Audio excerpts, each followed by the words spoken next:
Well, dude, the UFC year has come to an end, sadly. And we still have one more card, though. I forgot about this. For once, Bellator actually has promoted an event before, like, the week of it. It's their card. It's like a cross-promotion with Ryzen. And, like, they have, like, AJ McKee. I think Pitbull's fighting on it, too. That should be a fun card. Oh, nice. Any cross-promo is pretty cool. But for this one, we're going to obviously talk about UFC Vegas 66.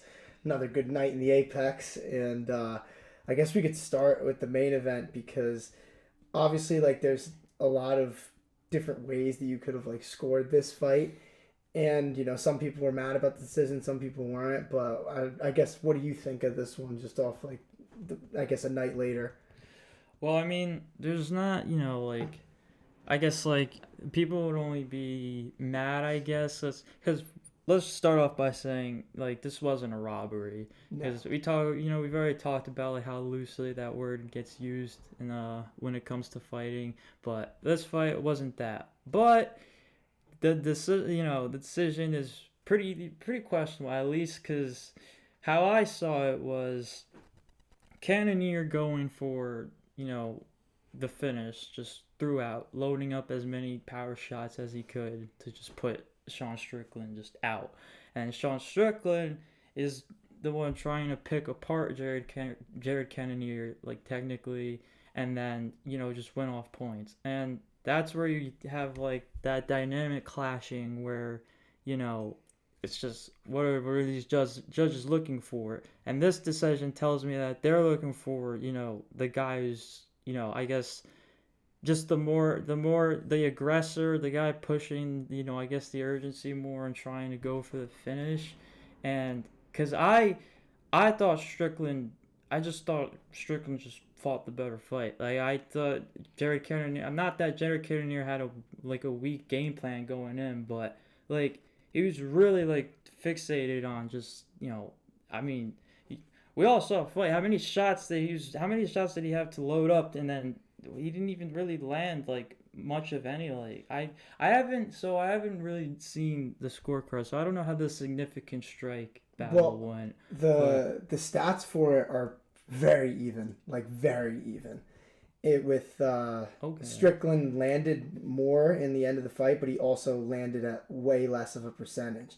But the thing is, like, with me, like, I had Strickland winning too, and I agree with you. I don't think it's, like, a robbery in the slightest. I think this was just a really close fight because, like, when I rewatched it, I tried to score it. The only round that I was certain on, I gave round 1 to Sean Strickland, and then all the other ones. I get it because, like, the first 2 rounds were, like, you know, there's not a whole lot going on. Very boring fight, you know, sparring session, all that. So how I see it is, like, okay, the judges realize this. They see Jared Cannonier is the one, you know, the aggressor here, and is trying to land like that, you know, he's trying to put Sean Strickland out. Sean Strickland, the one, not to say that this is exactly what he's doing, but I just think Sean Strickland's just fighting the more technical, you know, trying to just pick apart Jared Cannonier. I think that's a good game plan for a guy like Cannonier too, but it wasn't perfect, obviously, on Strickland's end, and, you know, seeing it now, I guess he needed it to be perfect to get the decision to go his way, but... Well, you were asking me about the scorecards. The scorecards, man, they're like... This is another one that varies a lot, but it's not like the main event last week in the sense that, like, I don't think it should... Like, I think this one had every right to be, because the way I kind of thought about it was... I agree with you, like, Strickland was, like, picking him apart most of the fight, and, like, it depends on what you're valuing. But the thing that I liked with Cannonier that he did, and, like, the reason why I'm really not mad about it at all is because in the first round, like, I gave it to Strickland because I thought he was just piecing him up pretty much. And like you were saying, like, Cannonier only seemed to be loading up and trying to go for the kill shot. But then as the fight went on, I noticed he was going to the body more. He was doing a better job at kicking the legs. And, like, I thought that showed pretty high fight IQ, like, just to think of, like, maybe other ways that you could do damage besides hitting him in the head, because obviously the head hunting wasn't working throughout most of that fight. And I noticed, like, even the times that it did, every time that he would get close enough to land that big shot when he would, Strickland would come back and land, like, a 4-punch combination on him. So, like, to me, the way I would score those exchanges, like, yeah, Cannonier landed the biggest shot, but then Strickland landed 4. Like, 4 versus 1. And, like, Strickland, even though he was throwing like with less power, they're still like good punches, like significant strikes. And I don't know, like I had it tied going into the fifth, and then Strickland, even though Strickland's nose was busted, like that could have been like a thing that swayed some people. Yeah. But I thought he was landing the better shots in that round, and that's kind of why I gave him the fight. I had it 48-47 Strickland. The fact that there's 49-46s for both guys shows not anything really with the judging this time, but shows just how close this fight was, because nobody could really like this one. I don't know, like I don't think you can really blame the judges for this, like unless you really thought that Strickland won. I'm not saying. Well, that's why I had to preface like it's not it's not a robbery. So before you look to the judges, like really like I guess look at this fight, and then I guess what I'll say is try to like enter the mind of the judges a little bit, and like you put yourself in what they're seeing from where they're seeing it, and like how they have to score it and all that, and like what they're looking for, mainly. And Cannonier was the aggressor, and it's not like, once again, like by no means was it perfect for strong Strickland. So yeah, it's tough, but Cannonier got it done. He fought a good fight. I mean, once again, like also too, like again, like the first two rounds just didn't give, especially the first one. Like I still don't even know who won that first round, but yeah, I pulled up the scorecards for you actually. So like in the first round, 2 of the 3 judges gave it to Cannonier, which I like heavily disagreed with. I thought Sal D'Amato was the one who got it right with Strickland. Man, it was tough, but I will say that. Yeah, a lot of those rounds were close, man. Like they both fought very tactically. But once again, the first 2 rounds didn't give us much to work with. So tough. Mainly the last 3 rounds to me are what decided this fight. Strickland was, I think he did enough, obviously. Like, we both think so. Enough to win him the fight, but, it's tough, too, because Strickland, like, they both showed a lot in this fight. Like, because Cannonier showed, like I said, like, his fight IQ in this one by, like, when going to the head wasn't working, going to other parts of the body. But then Strickland, though, the reason why Cannonier wasn't getting him in the head is every time he would blitz in, Strickland's jab, dude, is just... I've said this before. Like, he's got one of the best jabs in the promotion.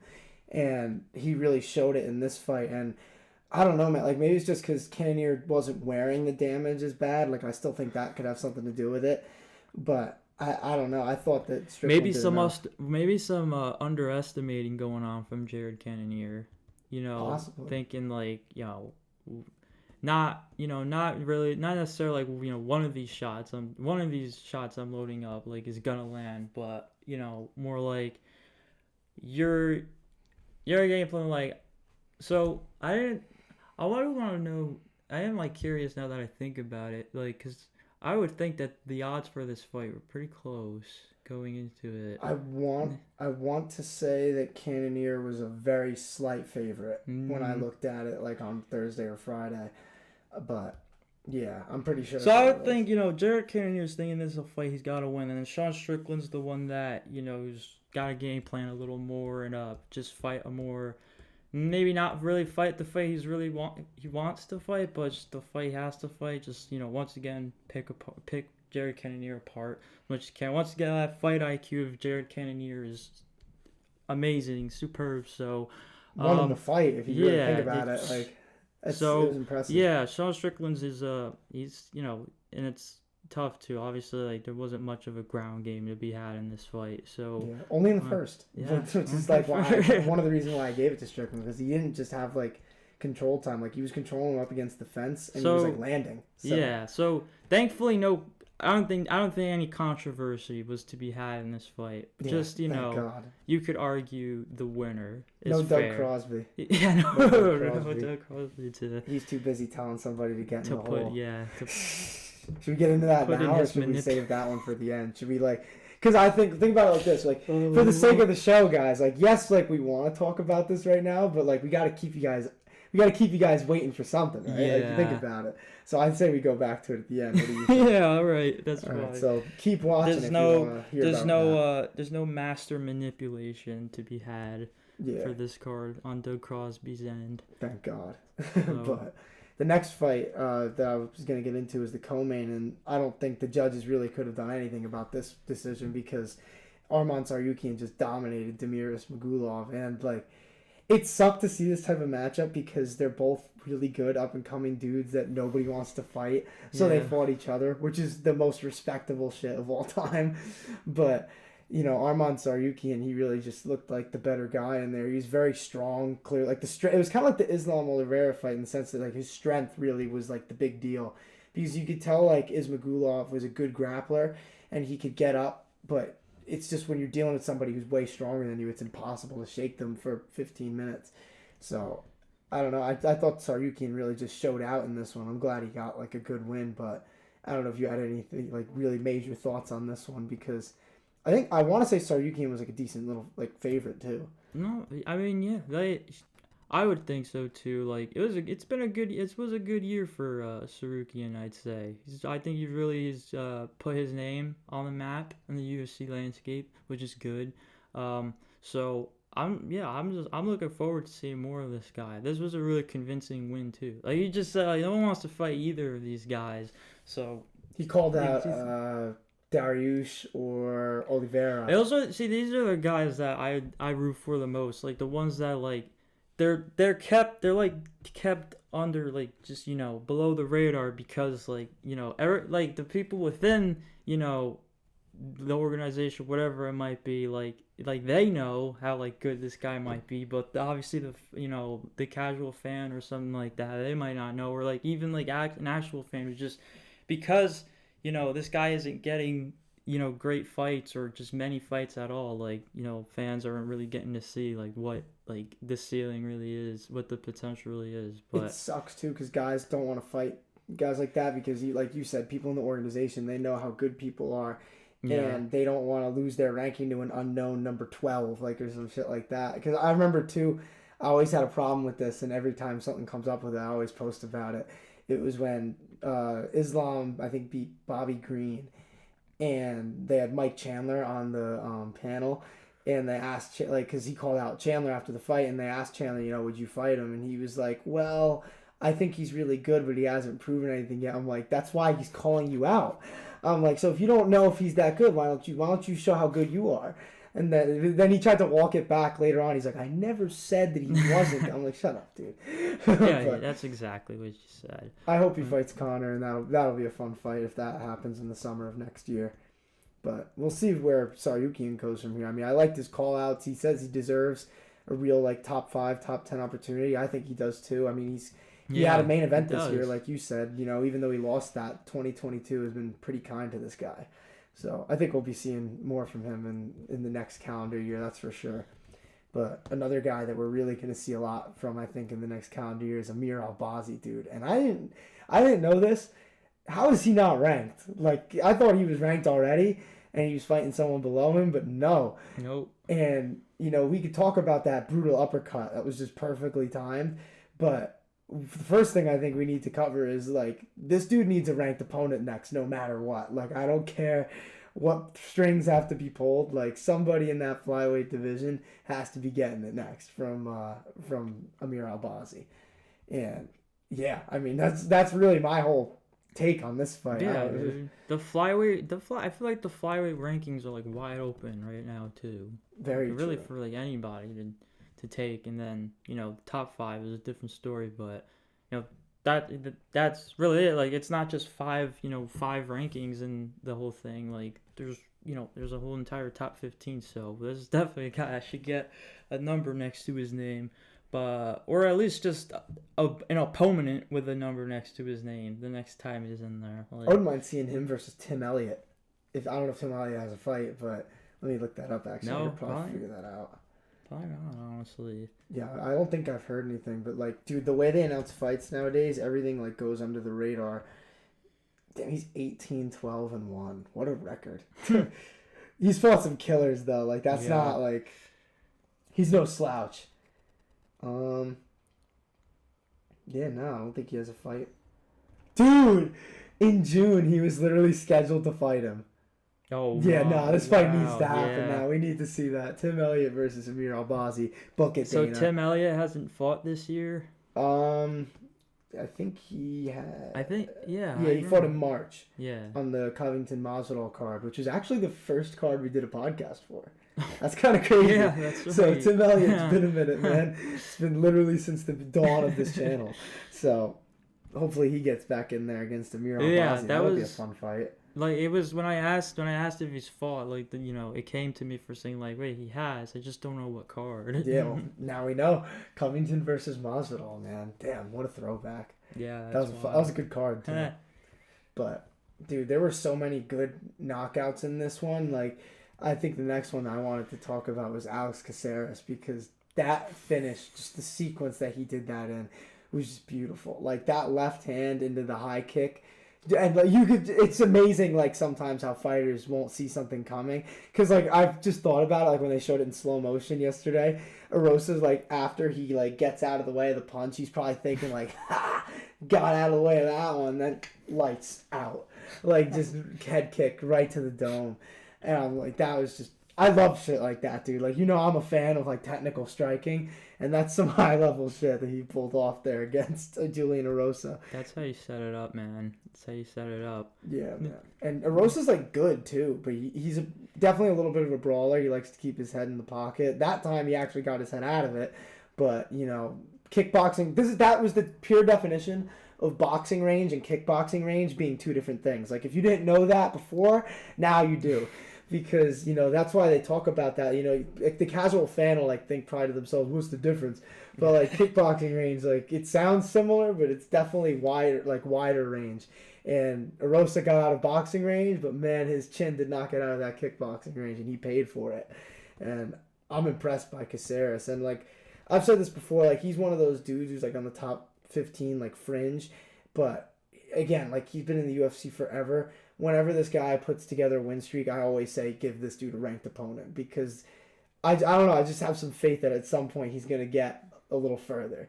I don't know if he's ever going to win, like, a championship, but I think he could definitely, like, eventually somehow get into the top 10, because he's good, man. Like, his striking's elite, but we'll see what happens with him. But then the other knockout that I was thinking about was Dober versus Bobby Green, man. Yeah, this was a fun one, I think, for sure.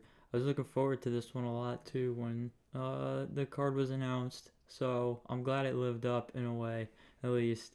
But well, it lasted, it did. Yeah, well, it lasted, because Bobby Green was fighting a good fight, I'd say so. And then, like, Drew Dober's power, man, it's just... And his chin, too. And his chin, yeah. Like, that's a scary combination. Absolutely scary combination there.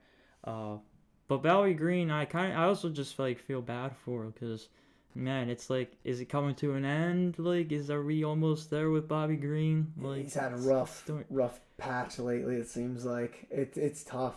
I don't really know, because, like, Bobby Green, let me see, like, what his last couple fights have been looking like, just to make sure we're not writing him off too early, you know what I mean?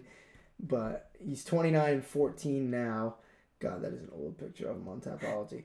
But anyway.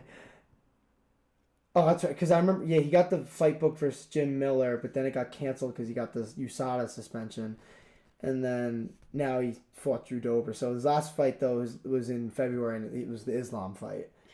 So, like, I don't want to, like, say that, like, because before that, he beat Nasrat Haqparast, and then, if you remember, when he knocked out Ali Quinta. But that wasn't really the same Ali Quinta, too, because, like, he even said he was, like, half in, didn't want to be there. And then before that, though, was when he lost to Fiziev, Moises, and then before that was when he had, like, the little win streak. So, like, he's kind of been, like, inconsistent with it, to be honest. Like, it seems like he wins a couple, loses a couple. So, I don't know. I mean, maybe I think he's one of those guys you could give, like, dudes that are around his era, like a Jim Miller, like he was booked against in July, or, like, some people around that, like, that range, you know what I mean? Because I definitely don't think he's done, because, like, just to put it sucks to get knocked out like that, don't get me wrong, but, like, to put up a fight like that, though, against Drew Dober, who is really good, that was impressive. Well, yeah, that's the thing. I don't think this 155 division gets, like, really any easier, like, anywhere.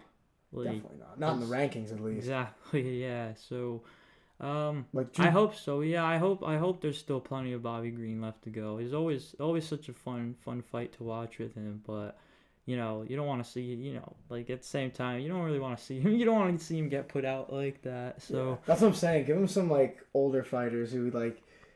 I mean, I don't even want to say that though, because you know like how Bobby Green's personality is. He doesn't want that shit. Like Bobby Green wants a fucking scrap, and I respect that.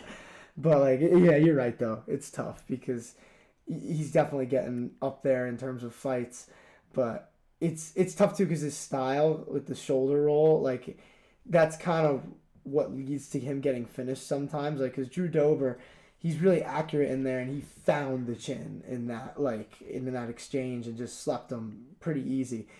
And that's like why, that's yeah, accuracy. that's what I was saying. Like, Bobby Green was doing a pretty good job of like circling around, and just, you know, not getting put, like letting Drew Dober hit, you know, where he needs to hit on the chin, wherever, and then I don't know, something just works clicked. until it doesn't. Yeah. Like that's kind of my view on it. Like with Floyd Mayweather, the reason why he was able to make the shoulder roll work, like because he was the best at it. Like he's a technician. But like Bobby Green, when you're scrapping with people, it makes that like head movement, like elusive type style, like a little tougher. Because like think about it like this, like you don't see Dominic Cruz with his style with like heavy head movement. He's not really brawling with people, and like lately when he has, he's been dropped.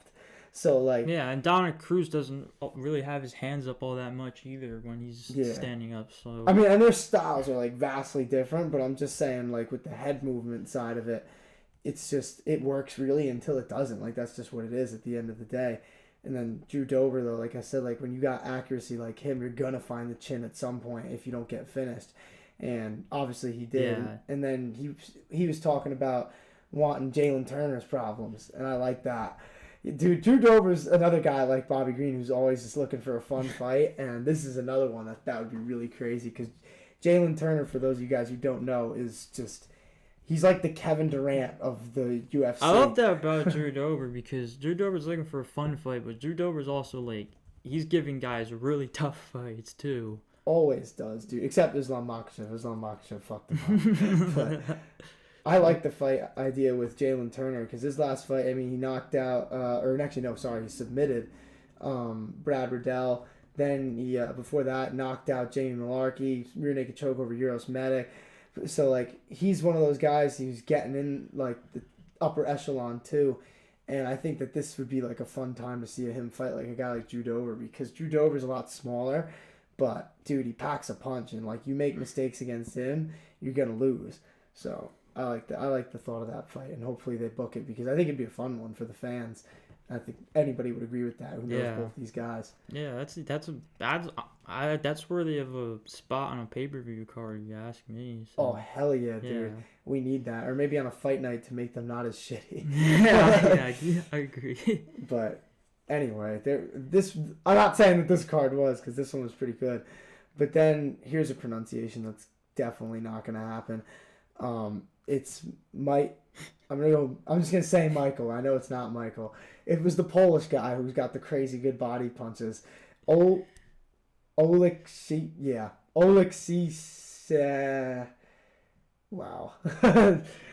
We're just gonna call him Michael, and I'll put a picture of him up on the screen or some shit. I don't even know. Yeah, no, I don't blame you at all. I can't say it either. So yeah, I'm sorry. It's just always hilarious when you're met with the challenge and then you can't say it. In the UFC, that does it more than any other sport. There's no other sport that challenges you name wise like the UFC does. I mean. Shit. Yeah. At least his opponent's name is Cody Brundage. Like I could say that in my sleep. But Michael has a lot of power in his hands, dude. I've always liked him because I've seen him have some nasty finishes on the feet, but this one was just a nasty finish on the ground, and he just bodied, dude. He was bodying him just with all those punches, and like the ref has no choice but to step in a fight like that, like. Brundage, he might have been out for a second too. Honestly, like he was. Yeah, he was in and out of consciousness. Yeah, that was a rough finish. Like that was really the only thing I caught from this fight. I didn't get the pronunciation of his name, so maybe next time out get the pronunciation of his name so I could say it. Dude, like usually I can get a guess off, but this time it's like Oleksiejczuk. I know it's not that. So we're just gonna move on because I don't want to butcher his name any further. I do want to mention one quick thing about Michael. Oh, for sure. He deserves all the praise. Don't gloss over it. Because this guy really is like, he's a lot of fun to watch. But the more and more the more wins he stacks up, and the more and more like he gets like just his name out there. I guess when if he gets met with like these longer drawn out fights, like do we have like is there much of a gas tank with him that can get him through? Well, let's see his history of his fights, because I know he's had like a few good finishes. Like I said, like he's very good at attacking the body. It's like scary good at attacking the body. And let me see, 18. Fuck, God, that's a scary picture of him on there. He's scary. He's scary. Though. He's scary. Yeah, scary guy. He's kind of like. He's not bad over the distance. He's kind of like in between, I'd say. Like I don't know. I'd have to rewatch some of his fights if I'm being real. I was just curious because he is someone I want to keep my eye on more. So yeah. Oh my God, I forgot when Jimmy Crute beat him. That was kind of fun. That was right before the pandemic. But yeah. He's really good. I think he's got like some real potential. I think he's improved a lot since those Another losses. Guy I'm looking forward to next year. So yeah, I'm looking forward to trying to pronounce his name next time. But trust me, we got plenty of other names on this card to fuck. That's gonna fuck me, as we'll say. Trust me. Wait till you hear me pronounce some of the next few names. But this fight's taking it easy on me with Matthew Semelsberger and Jake Matthews. This fight really seemed like skill wise, I'd say it was evenly matched, but Semelsberger's power and just him being a lot bigger really seemed to play like a big role. I mean, that's why I liked him coming in. I didn't really get to see much of this fight, but I'll admit I was in and out during it too, but I saw like the main points of it. Like Semelsberger, I know, dropped him in round 1, and then most of the other times I really was looking at the screen, Semelsberger was winning.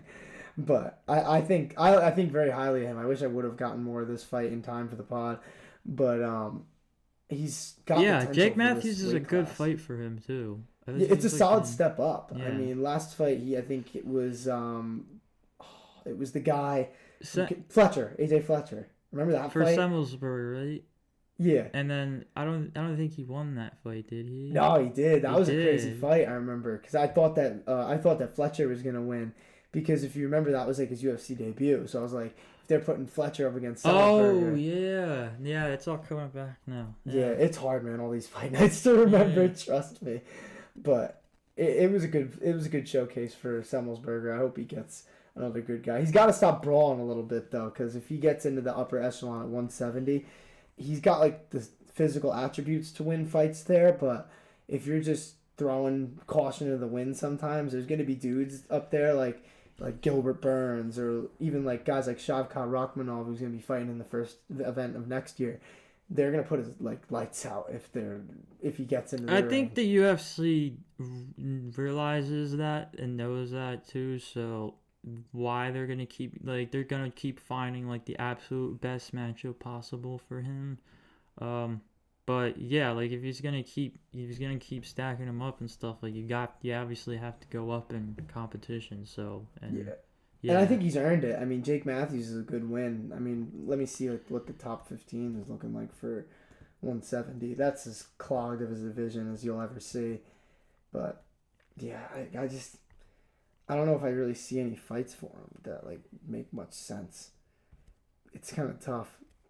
Because he's in a similar position, and I'm skipping a fight here, and I'll go back to it later, but like, he's in a similar position as Fakhretdinov, who beat Brian Battle, because like he's another guy who I'm gonna like pretty much was gonna say he should get another like a shot at the top 15, because I think he's like 19-1 now, or 20-1. Yeah. And he wants someone in the top 15, and I thought of him versus Chiesa.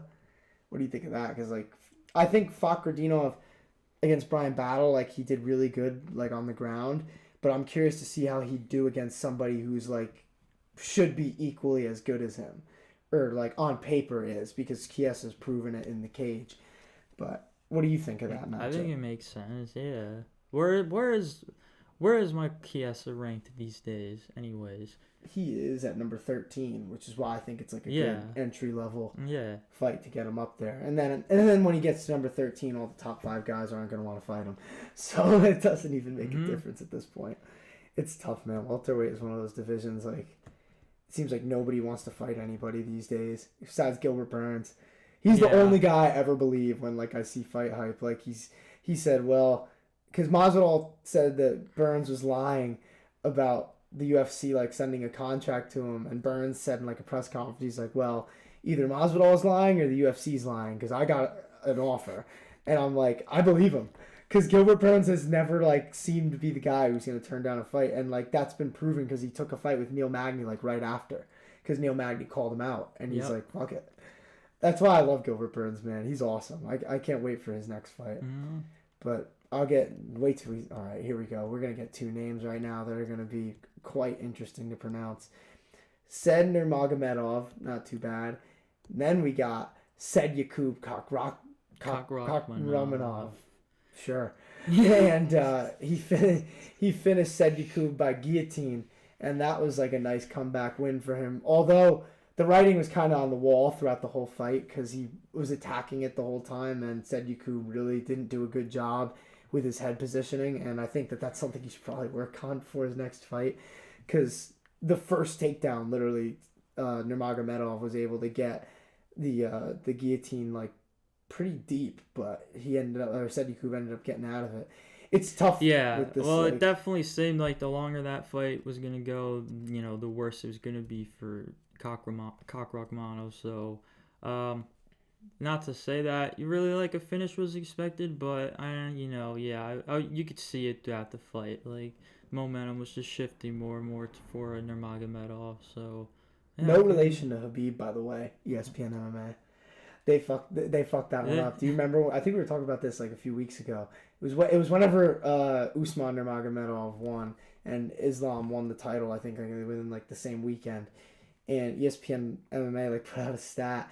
It was like Team Nurmagomedov's like record combined, and they put like 200 and something and like one because they added Said, and they're like everybody in the comments was like, dude, he's not related at all. Like he doesn't train with him. Like they're not the same. It's the same last name, but it's not the same family in the slightest.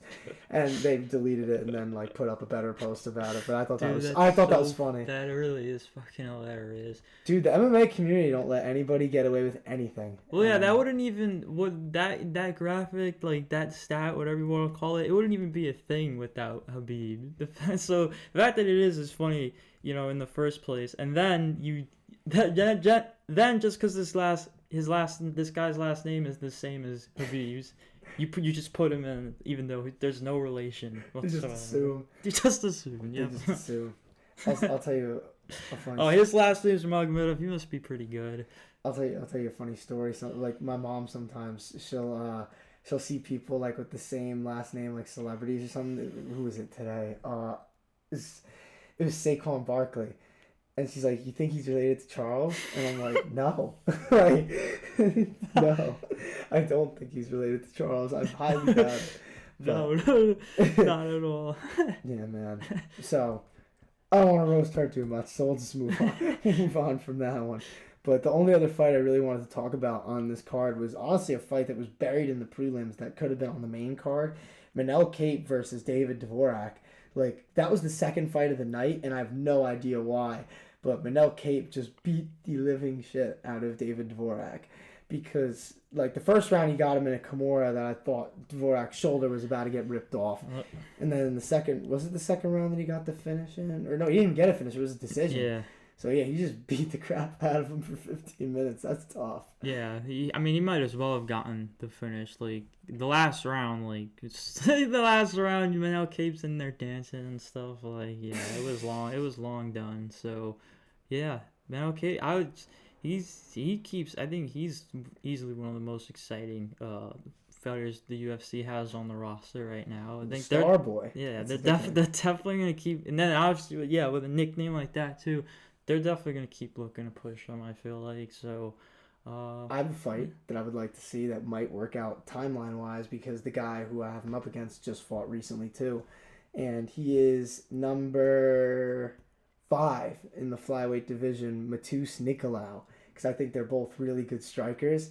And Nicolau's footwork is really good, but so is Cape's. So I feel like that would be a fun striking battle. But the thing is, Cape also has like pretty good wrestling.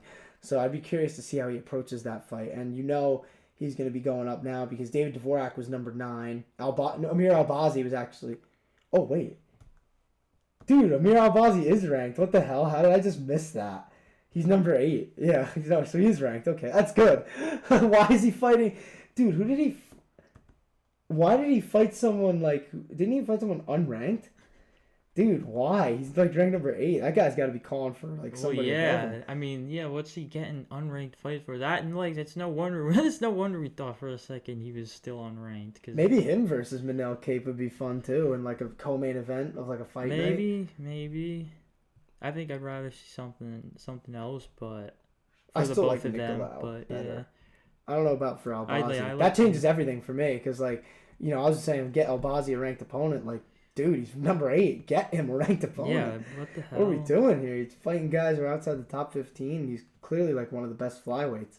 So, all in all, though, I enjoyed this card a lot. This was a pretty fun way to end the year for the UFC, and it sucks because now we got to wait till like this time in January for the next card, which is Nasruddin Imavov versus Kelvin Gastelum. I think Imavov is going to get it done in that fight. That's just my hunch. But then the co-main too is Shavkat Rakhmonov versus Neil Magny. Oh, so that'll be a fun way to start 2023. But I guess before we go, there's a couple things we can get into. First, I thought this was interesting. It kind of popped up on the news feed midway through the week, but James Krause and Derek Minner getting suspended by NSAC basically, I guess indefinitely. They didn't really like put a timeline to it, but I think it was pretty much like throughout the investigation that they're having about like this whole gambling thing. And I don't know, man. It just seems like the more that comes out about this, it's just not looking good for James Krause. No, it's unfortunate, but it's if it happened, it happened, and he's gonna have to pay the consequences for it. We'll see what they are. It looks like Brandon Moreno has been training in Las Vegas despite supporting Krause publicly. So hopefully he's at least like having his camp in a different location because, By the way, Tiz, you might want to lean forward because you're a little bit out of the frame. I have it on like a little bit. Hey those of you guys I'm who back. don't know, we're producing this podcast on our own. We're really we're Renaissance men, dude. I mean, we do the podcast, we produce it, we've done everything. I mean, nobody does it quite like we do. So, but I think like with that James Krause stuff, though, I mean, like we kind of said the last time, I think it's just one of those things where we're going to have to sit and wait. Yeah. But at least Brandon Moreno seems like he's still probably going to be in that title fight. That's good, yeah. Because we didn't want to see that canceled on him. But, last but not least, certainly not least, we teased this before. So there's a story that me and Tiz heard on YouTube months ago, and it was from Chael Sonnen, and it's a few years old, and it was a story that is dubbed "Get in the Hole." And now many of you guys might be wondering, how does a story called "Get in the Hole" have anything to do with Chael Sonnen or MMA? We'll get into that, and we'll get into why this has to do with some very current events too. So basically, I'm going to give like a Cliff Notes version of the story. I'll put like the link to that video in the description for anybody who wants to see like this one guy's video essay pretty much on this whole, universe of Getting the Hole. Pretty good video. So Chael Sonnen is hanging out with a few people, and one guy, he calls him John, and then there's another guy who he calls Steve.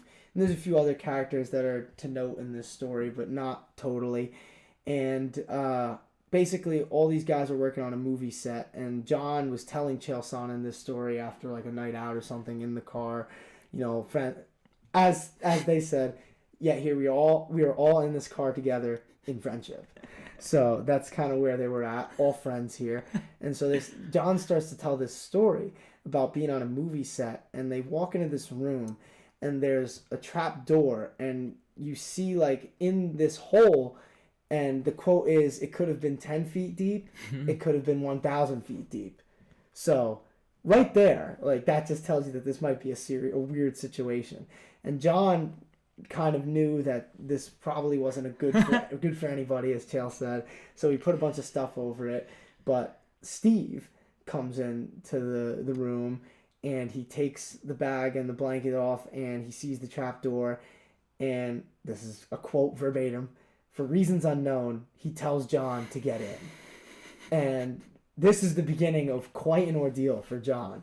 He wants John to get in this hole for no reason. Literally no reason. And he starts to forcefully try and put him in the hole. And John's friend Tommy comes in, like, as, like, you know, him, I think, and another guy are trying to put him in the hole. And he tells him to come help. And his friend Tommy, his friend, starts punching him in the body to help, like, you know, have him not fight back anymore.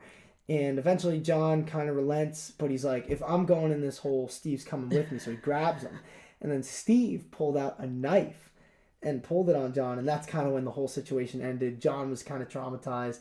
Never talked to the guy Tommy again, but forgave Steve. And Chael Sonnen, he said, now that's where the story was left, but I could not leave it there. One of the greatest quotes of all time. And he says, like, he's like, so this all happened, and as I just said before, and yet here we all are in the car together in friendship. And he's like, the reason why he didn't forgive Tommy is because Tommy was his friend and he could have done nothing. But, like, the other guy, he had kids. Yeah. So he had to support his family. And Steve, he just forgave him because he wanted to forgive him.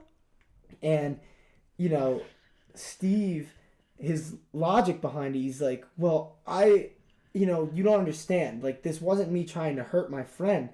I didn't want him dead or injured. I just wanted him in the hole. And, like, that's just so bizarre. He's like, I was willing to have him get injured or maybe possibly die, but you don't understand. I didn't want that to happen. I just wanted him in the hole. Which is, you know, to anybody who is listening to this, sounds utterly psychotic. And you know, like, I guess time goes by and stuff, and, you know, water under the bridge.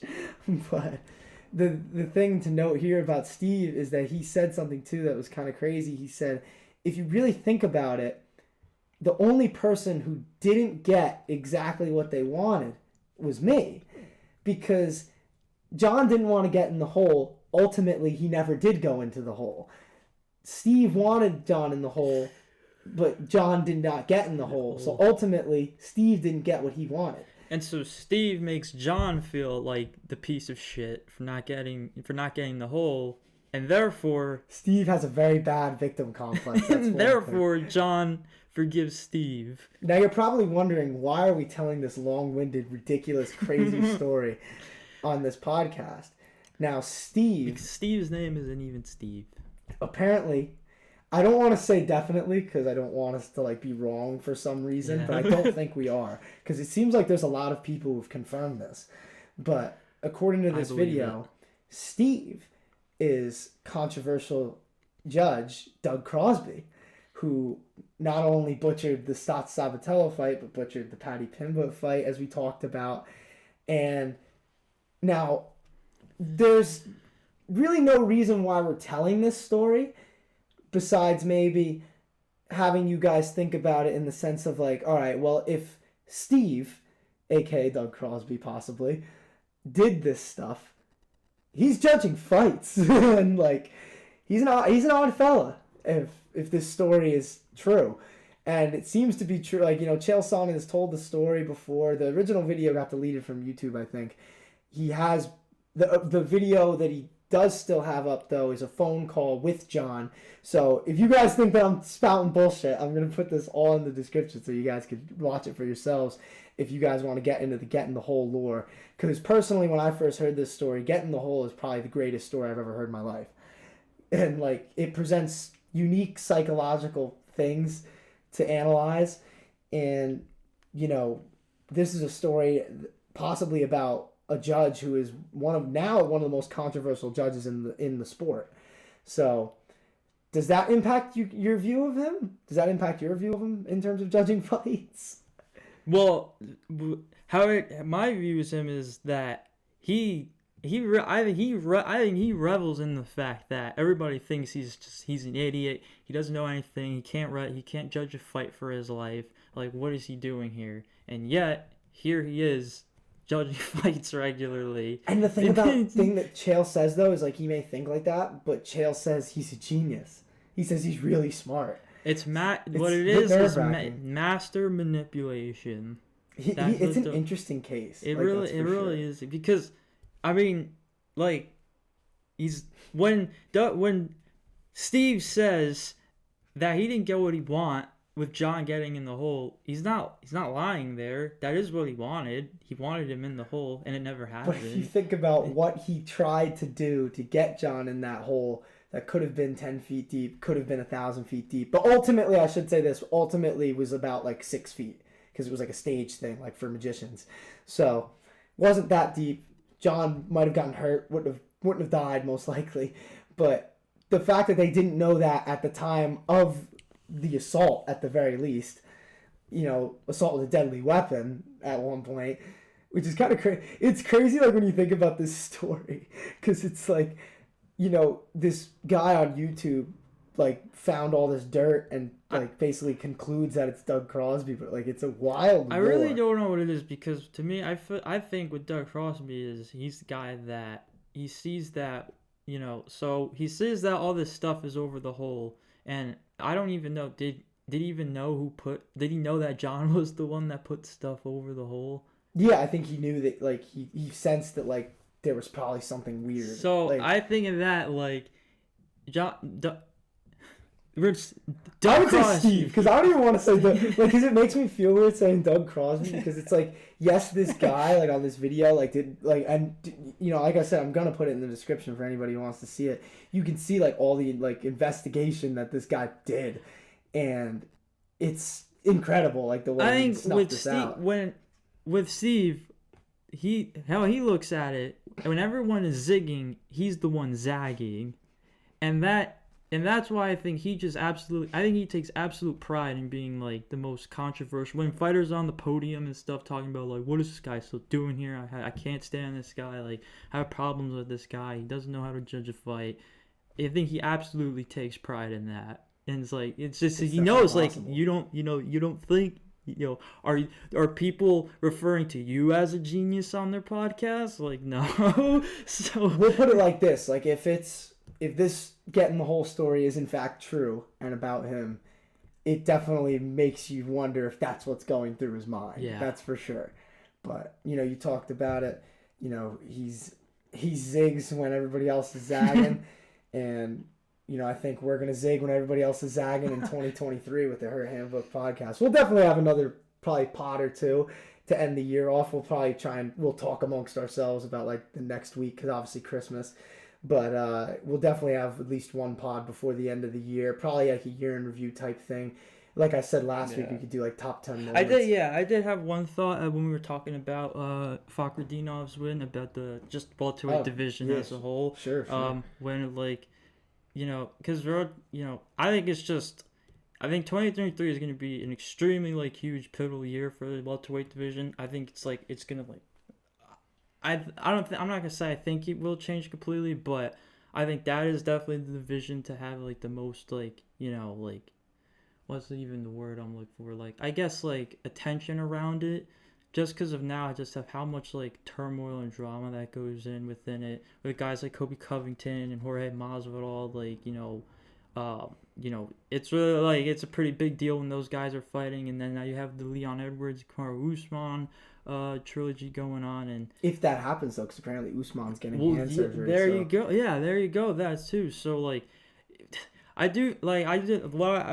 wanted to just, like, mention real quick. Like, I feel bad for these up and coming welterweights that do deserve, like, that attention around them that should be talked about more, because that division, like, it's tough to get it sometimes. It's really tough. Very top heavy. It's super. I'll say this to end it though, because if Usman is in fact, like, getting hand surgery and isn't going to be fighting Edwards in London, shit, man, like, we mess around about him a lot, but let's get Belal into that fight. I think he's earned that. Like, I think he's earned a title fight, truly.